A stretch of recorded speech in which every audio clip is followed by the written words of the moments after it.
Welcome to the Outsourcing Blueprint, where scaling your business gets smarter, not harder. Hosted by Scott Smith, an outsourcing expert with over 20 years of global experience. From India to Alaska to South Africa, Scott's passion for people drives his mission to help you build powerhouse teams created for success. Grab your coffee, your boldest dreams, and your blueprint. It's time to build the business you've always wanted. Let's go. All right, everybody, welcome to the Outsourcing Blueprint. I'm your host, Scott Smith, and today I have my guest, Bill Scalzitti. Did I say that right? Correct. Perfect. I should have asked you that before we started. It's kind of embarrassing for me. But welcome. We're really glad you're here. I appreciate you being here. Thank you. Absolutely. So just so everybody knows, Bill and I have a very special relationship. He asked me a question one time in a group that we were both part of, why I didn't have outsourcing in my company name. And it really threw me. And I was like, what, Bill? How can you question the name of my company? That was my internal dialogue. But the truth was that it caused me to ask myself, well, what am I really focused on? And how on earth are people going to know what I do? So, Bill, I owe you a great debt of gratitude. Thank you for calling me out and for asking me that question. It really made a difference for me. You're welcome. Yeah. So, but let's dive into you. So you founded Romance by Choice. And I mean, your background says it all, right? Loneliness sucks. Exactly. So talk to us about that a little bit.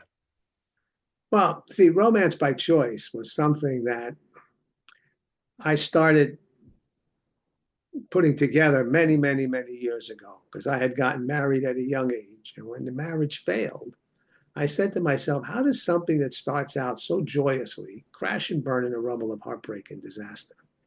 I was living in New York City and I had access to lots of single people.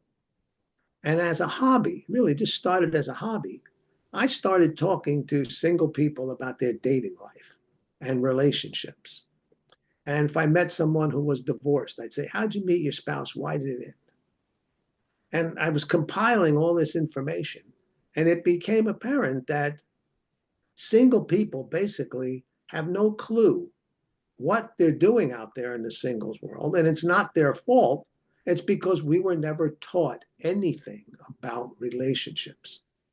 So everything that's in our heads has been put there by friends, family, relatives, television, magazines, movies, the street. And we grow up thinking men do this and women do this and men are this and women are this. And we have all this stuff in our heads about the things we should and shouldn't do. And we call each other names if they do these things and all this stuff. Right. And we become teenagers and we start dating. And we just go from one to another to another to another until we find somebody that's not as bad as everybody else. And that's the person we marry. The best bad choice, right? Right. And then 1 out of every 2 marriages fails, and it's higher with second and third marriages. So and it's nobody's fault. It's just that that's what is. And the one thing that most people desire and seek out is to have love and be loved. And it's the one thing that's the hardest thing for most people to find. And so that's how Romance by Choice got put together, because after doing all this research and working with different groups and stuff like that, I put together a program that made sense to me. And as I explained it to other people, it made sense to them. And it's all about them. It's all about the person taking the program, not about anything else. It's what's going to make you happy. See, too often in relationships, we're trying to please our parents, our friends, relatives, all this stuff that we want accolades. We want people to say, oh, he's got a beautiful wife, he's got a handsome husband, and all this stuff. It's what makes us happy. And people know that, but they're afraid in most cases to admit that. And so it's getting them in touch with themselves as to who they are, how they choose to live the rest of their life, and who do they choose to live in. That's Romance by Choice. That's, what I think that's amazing. And what a niche you found. And so needed for all of us, right? So, I don't know that I've shared this with you, but I'll go ahead and share since we're just talking. So I'm on my second marriage. Now, my first marriage ended because my wife passed away. She and I had also married young, but she developed a heart condition that took her from us at age 38. So she was young. And, I found myself single, not feeling particularly marketable with 7 kids. And yeah, it was that the look that you just had on your face right there. That's exactly the look that I got when I was talking to people online, right? Well, a very dear friend of my father and somebody who had been one of my youth leaders at church when I was a kid came to visit my dad and I because my dad was living here with me at the time. And he pulled me aside and he said, Scott, you need to make a profile on this, whatever dating website that he wanted me to use, right? And I said, but Alan, why would I do that? And he said, because you can't do this alone. And, you need to find somebody that, is going to match up with you and kind of meet you where you're at within your value system. And, he was like, it's worked for me. You just listen to me. You need to do it. So I did.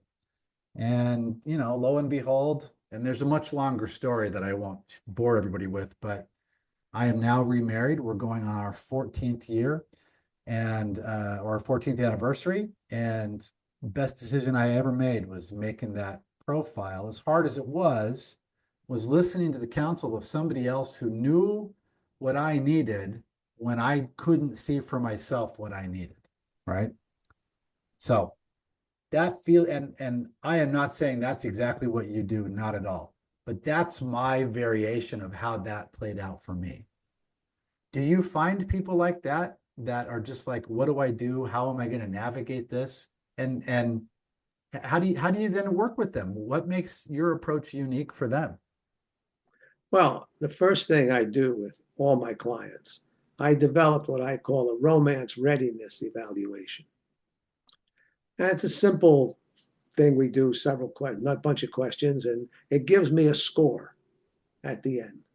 And that score gives me an idea of whether they're going to be easy to work with and they're going to understand things, or they're going to have more difficulty. And also, it gives me a score if I should send them for professional help, because maybe they've got issues that are beyond what my program is about. Oh, so then maybe you would refer them out for Right. To a counseling. psychologist or a Okay, psychiatrist or someone, nice. because, these are issues that they've got to get through before they're ever going to find a relationship. Yeah. And then once we have that done, then we begin the program. And it's all about them. Every single person is unique. It's not a cookie cutter like, do this, do that, do this. It's first getting into what their life has been like. I mean, they could be 26 or they could be 70. So there's been a whole lot of life, or not a lot of life, that's been lived. What have they experienced? Got to learn about them first. And then we begin to see about things that are where they're going to find happiness. What's really been missing for them? Yeah. And then we build upon it. And then when we talk about their ideal candidate, we go through lots of qualities, traits, personalities, habits, hobbies, interests, things of this type that they get to say, I will or I will not accept. And it's not, sometimes people feel funny saying, no, I won't accept that. I said, no, there's no judgment. It's what's going to make you happy. And once we've completed all this, we now have this profile. And then I, of course, teach people how to use online dating. I teach them how to date. Because one of the problems is when we meet someone, whether it be online or in person, we're usually taken by their appearance or something of that type. Right. And we start talking and we're having fun and the endorphins are flying and we're all excited. And we're not asking relevant questions. We're just having fun. And then if people get physical, If that's good, now they're staying for that reason. And it takes several months before the real people show up. But now you're in a problem. All of a sudden, you see things you don't like about the person. And now you've got a choice. Do I leave and that's going to upset me, or do I stay and be miserable? And you can't change people. People don't change. Right. So, you know, it's a dilemma. But if you find that out on date 3 or 4, it's easy to break up. There's no commitment. There's no attachment. Man, you just unloaded an absolute ton of stuff there that has me reeling. Okay. So one of the things that you said is, talking about dating. So, I've got a lot of kids, right? So one of the things that I've noticed, and, my kids don't think it's cool that I podcast. So I'm sure that none of you are going to hear this if you're listening, children of mine. But the kids today don't date like I did when I was a kid, right?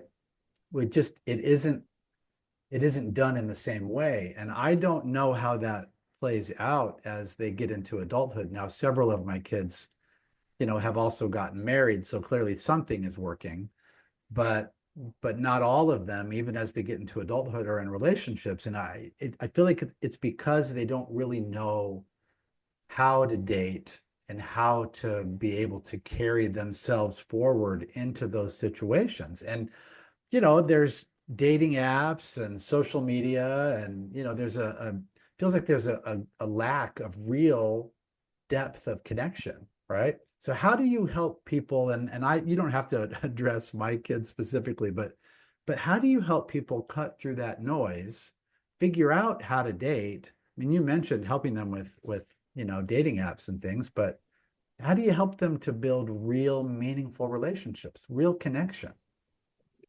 Well, see, a lot has to do with who they are. I ask every client, who are you? Many people have trouble answering that question. And I say, if you don't know who you are, no one else is. And you need to spend time, invest. I usually use the word invest time, because when you invest, you're looking for a return. Invest the time to learn who you are before you even try to go out in the dating world. Yeah.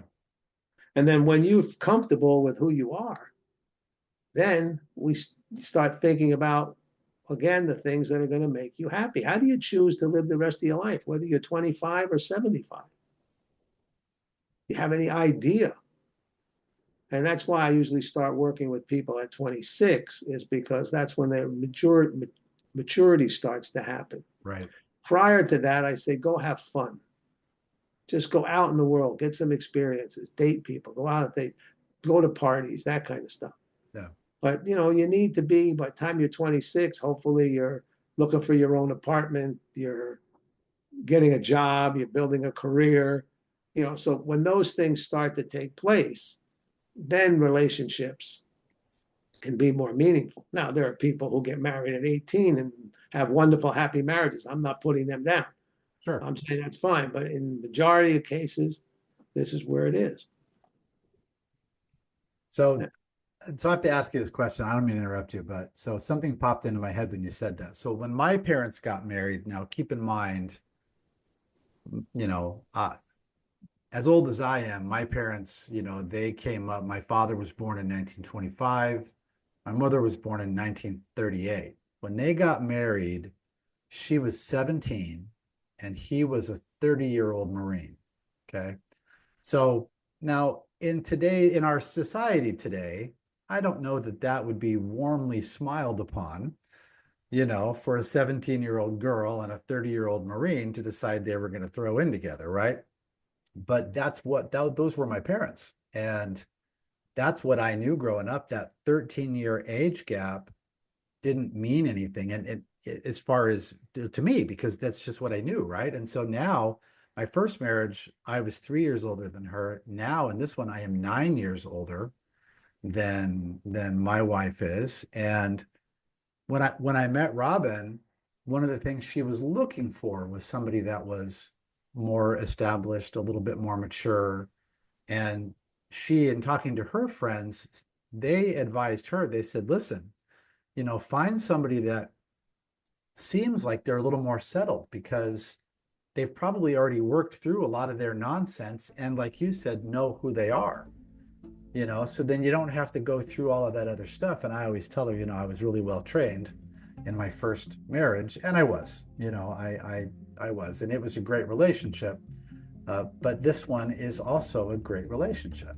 Mhm. So yeah, I don't really have a question out of that, but you're really making me think, well, you know what? I guess I do.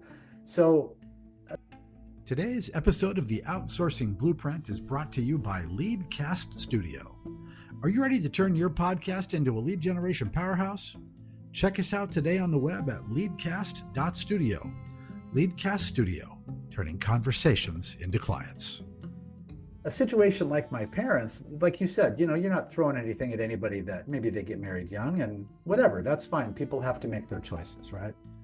Right. Well, see, also times have changed. Yeah. Think back about this. People who married in the 1960s, 70s, 80s, early 90s, these people were usually meeting people physically in the areas where they lived or worked. Okay? We didn't have online dating. We didn't have social media. We didn't have all that stuff. The world was a kind of a smaller place. And there were different expectations. Today, not only do we have all of this social media and everything, we don't texting and all this stuff, but a lot of people today lose so much in relationships because they're hooked on texting. I ask my clients to please don't text someone you're in a relationship with. Texting should be, I'm running 5 minutes late. But if you're constantly texting, I've had people tell me they've been in relationships for months with someone. And when I ask them about the person, they say, oh, no, well, we never met. We just been texting. I said, wait a minute, you're in a relationship with someone and you've been texting them 3, 4, 5, 10 times a day. And you call that a relationship. I said, how do you know it's not a 12-year-old person or someone sitting in state prison who has a phone? Right. I said, a relationship needs to have more than just texting. But in today's society, lots of things get in the way.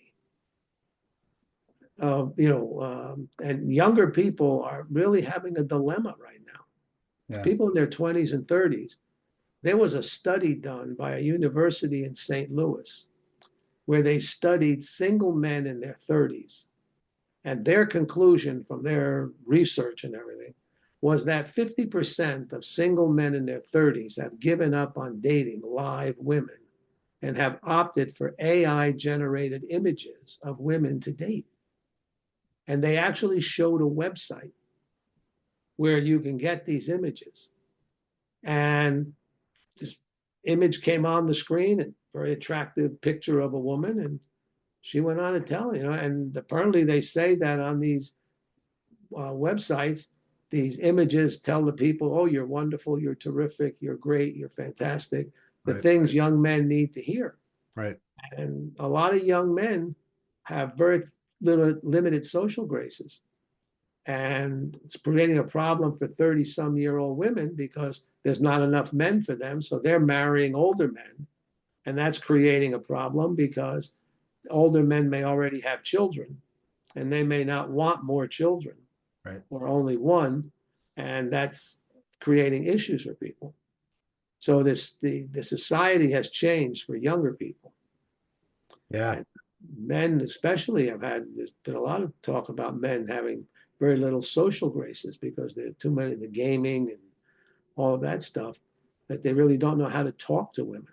Right. Well, and like I said earlier, in working with my kids, talking to my kids, I'm not seeing the dating happen in the way that it happened for me. And I guess that's one of the changes in the times. But it's something that I've really significantly worried about. I've got 6 sons and I've got 6 daughters.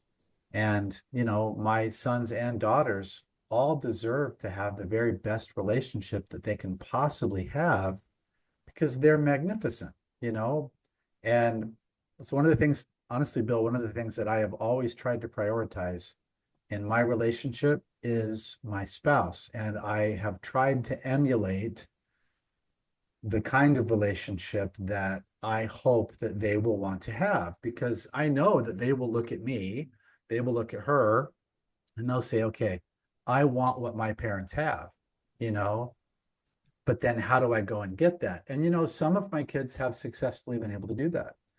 But then others, they're young and they're coming up still. And there's plenty of time for them to do that. I'm not stressed about it, but I think that they are. I think they're stressed about it. Yeah. So what do we do? I mean, how do we help them not be stressed? How do we help them find those skills? Well, there's a number of things they can do. One, they can even try just reading books. They can try to get out more in the real world and get away from the computers and the cell phones. Right. And actually start having conversations with people. That's a big thing for people like that. Get them out there where they're actually talking. That old thing that used to work years ago. Lo and behold, it still works. Yeah. Right? It still works. How old are your children? Well, they range. Our youngest is 12. I'm not worried about him. Then we've got one that just turned 18, one that is 19, almost 20. I've got 3 that are 22. And then I've got some that are, 24, 26, right on up to 33. So, Wow.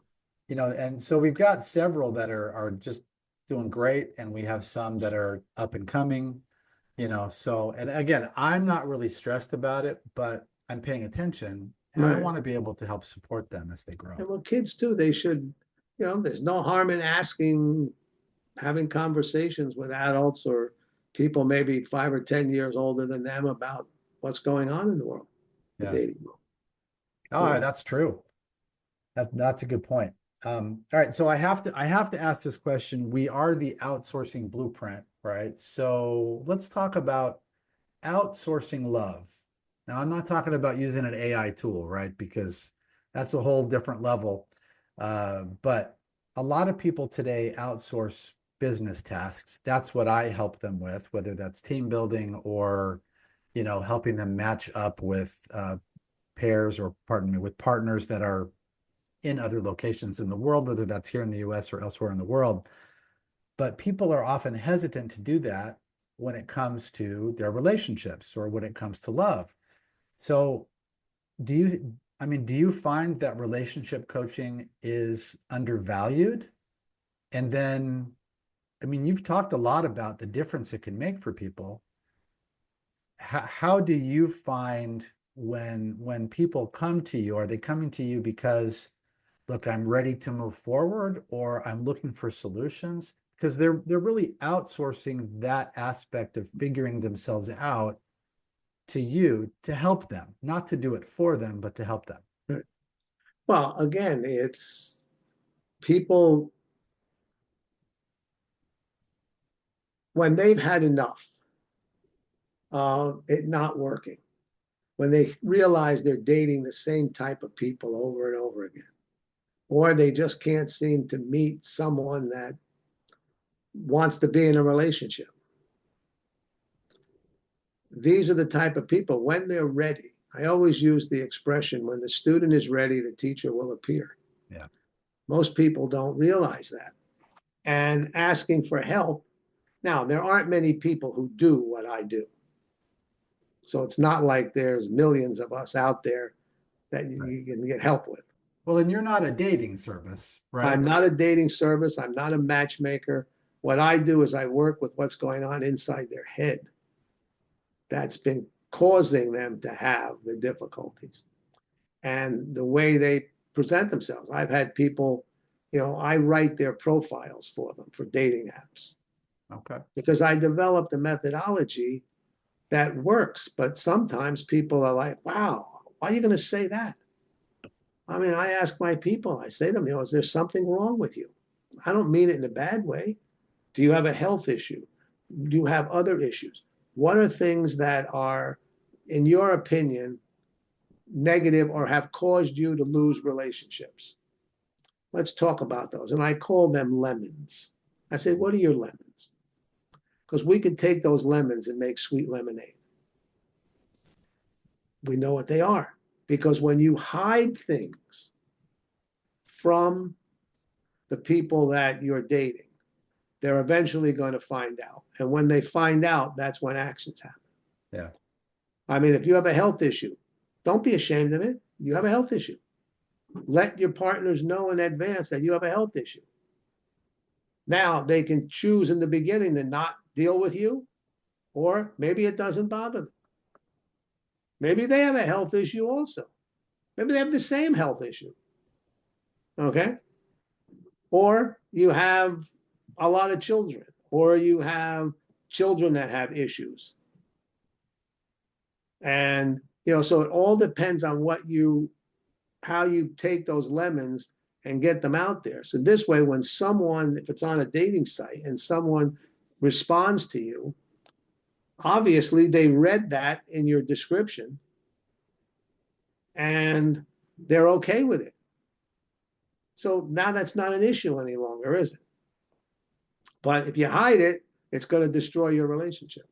Oh, absolutely. And anything that you hide has a tendency to gain more power. Yep. Because it's secret, right? So these are things that, a lot of people don't do because they're ashamed. And I said, don't be ashamed of anything in you. You're you, and you got to be happy. You got to love you for you. People don't love themselves enough.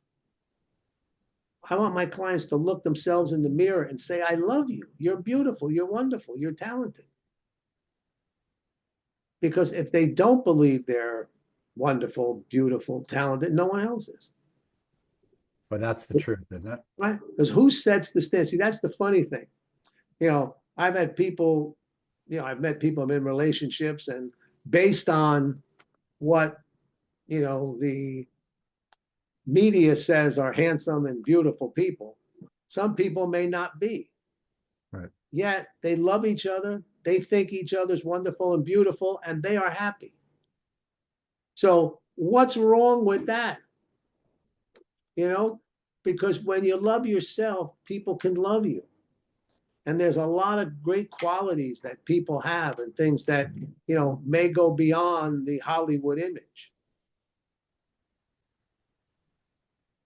You know what, Bill? So I was going to ask you a couple more questions, but I think that is the mic drop moment that we probably should end on. So I want to thank you for being here and for talking through all these things with me today. Tell everybody where they can find you and find more information about you. Go to my website, romancebychoice.com. All my information is there. A lot more information about my program, how it works. And I'd be more than happy to interview anyone and see if they would be a good candidate for the program. Awesome. You know what, Bill? I think that the work that you're doing is powerful.